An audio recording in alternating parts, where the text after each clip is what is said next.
Michael touched on the importance of, grounding your agent in data. And one of the key things we really want to do is make that process as quick and as streamlined as possible, and take away some of the challenges and the time consumption that Michael kind of talked about earlier. So should we get started now at our first data source? I'm going to start with Google Drive. I've already got an authentication here, so I just need to select that. But if I didn't have an authentication, I could use this flow here to provide one. I'm also going to select a folder. I could ingest the entire drive, or I could pick out a specific folder. Let's just pick out a specific folder for now.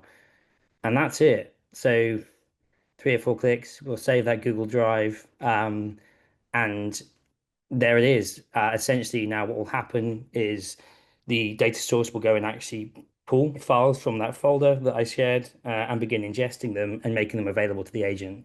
Whilst it's doing that, should we drop another agent in? Let's put Slack in, shall we?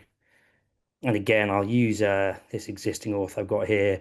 The whole idea behind this is really kind of presenting this kind of really simple but flexible configurable experience, giving you the chance to actually have some control over what's ingested and where it's ingested from, but also kind of like nice little additions like being able to ingest images, for example. So if I tick this box here, what will happen now when I add my Slack data source?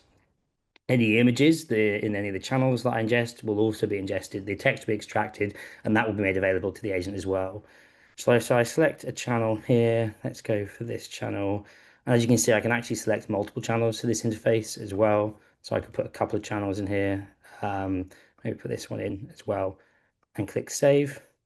And now that will add this Slack Google Drive, Slack data source, sorry, to my kind of list of data sources and begin the ingestion process. As you can see just there, Google Drive is complete. It's ingested 33 documents from that folder. And now Slack is in progress, and we'll start pulling the data from those channels.